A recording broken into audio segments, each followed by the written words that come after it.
Good Morning Bonney Lake is a public forum for student expression. Students make all content decisions and opinions do not necessarily represent those of SBLSD or BLHS.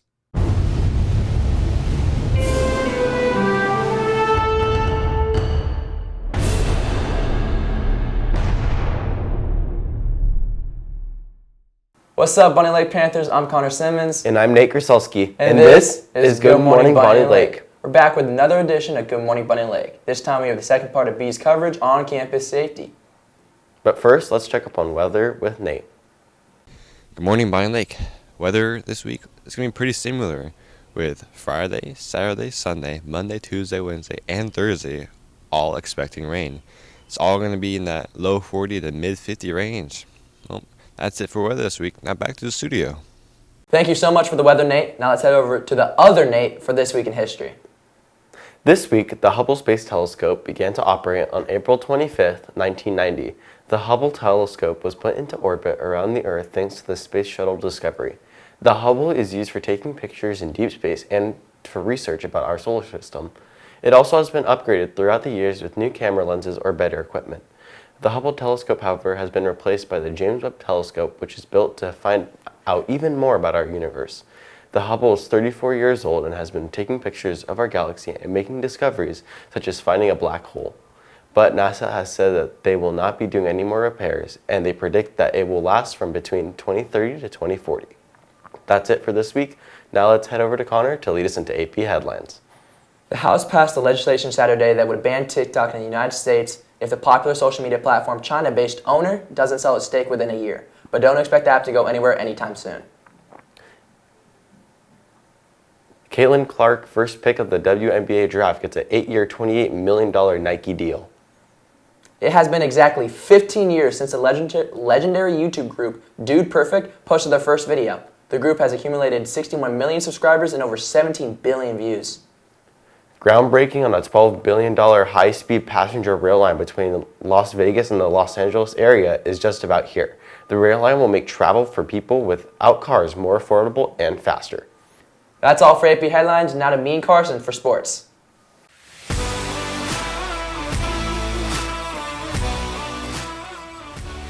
Hey Panthers, welcome to Bonney Lake Sports. My name is Connor. And my name is Carson. Let's see what we got this week for Panther Sports.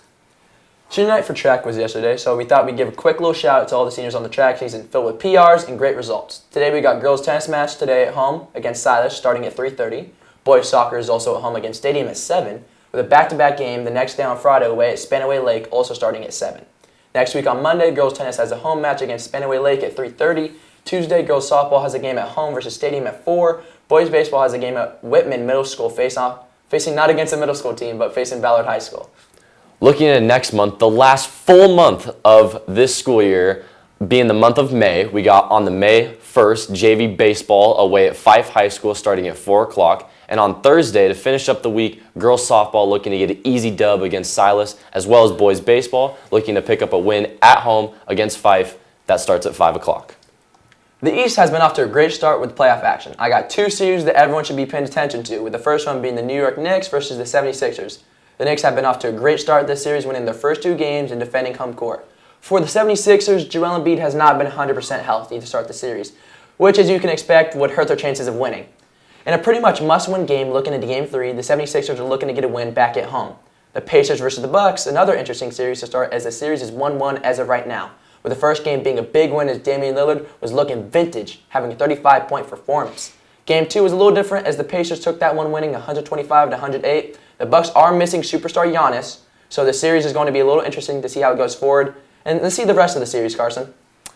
Now looking at the West, the two best series that I have happening are the Timberwolves versus the Suns and the Nuggets versus the Lakers.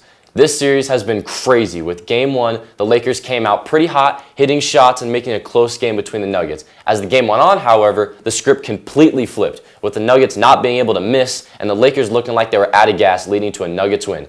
Game 2 featured the best moment in the playoffs so far, hands down. As game being tied, last possession in the hands of Jamal Murray hitting a tough step-back mid-range over Anthony Davis to win as time runs out. Nuggets win, making it 2-0 to start this series off. Moving on to this Timberwolves versus Suns series, me personally, I think it's pretty much over before it even started. Anthony Edwards has been so good to start this series, bringing back that swagger that Minnesota has been missing for a long time. And for KD and the Suns, they've not looked the best as the Timberwolves defense has been locked down to lead them to a 2-0 lead over the Suns. As Anthony Edwards said, Phoenix may have Kevin Durant, but they got Jaden McDaniels. So let's see what happens moving forward. I like that. Thank you guys for watching. Hope everyone enjoyed. And now let's head over to B for another safety update. Welcome back to What Would You Do?, our segment about student safety. In this segment, we will be showing you students' anonymous answers and thoughts about the safety at our school. How do you feel about the phone policy? Honestly, it doesn't really affect me very much. Everybody likes to be on their phone, but it's not too big of a deal because, it does help me get my work done. And it's kind of annoying when people take their phones out and, it's like a disruption when the teacher has to come up and be like, hey, put that away. I'm just okay, you could just have that away anyway. So, I like having music, and most of my teachers are kind of okay with me having music, when I'm studying or just doing my own work. But other than that, I don't go on it, so it doesn't really affect me. I feel like the new way of the phone policy is they're kind of taking a rule that was already there and reinforcing it a bit more, which can help with students making them bag their phones and pay more attention in class, but it also causes a lot more conflict between students and teachers. So I have mixed feelings about the phone policy. Do you think it's helped students academically wise? I know personally sometimes I might be tempted to have my phone out, and if there's a teacher there to make sure I put it away, then I'd be more likely to focus on my work. But also students who there are students who will have their phone out anyways or find ways to get past that, so. Yeah. Do you think that most students feel safe at Bonney Lake High School? No. I think that there are a lot of students upset by fire alarms, and it can be difficult to feel safe in a building with a bunch of other people in it. For underclassmen, it can be a little bit scary because we don't really know what high school is like yet, and we don't know what to expect. Yeah. To be honest, no. If a staff were to ask that to a person, they'd probably say yes because they, don't want them to get upset at them or something. But I would probably say that if there was a teacher that was like, do you feel safe at this school? I'd say yes, but the truth is no, because I just feel like it just genuinely isn't a safe place for teenagers. What do you know about your school's safety policy? I know about the rules regarding bullying and if you feel unsafe, who you can go to, but I don't think I know a lot or as much as I'd like to. Yeah, I don't know anything about our safety policy except for phone stuff. That's the only safety policy that I'm aware of because that's the only one that they ever talk about. I know that there are precautions taken to make sure kids stay safe, some of which students think, there are some rules which students will mock, but they're for our safety. I know at our old school we used to have a hat policy, but nobody liked that. Yeah. But I don't know very much specifically about school policy here. How would you define safety?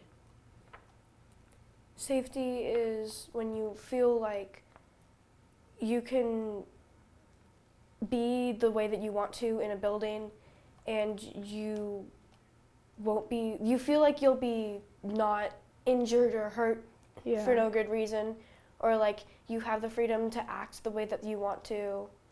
I would define safety as feeling comfortable wherever you are and being able to feel like you belong.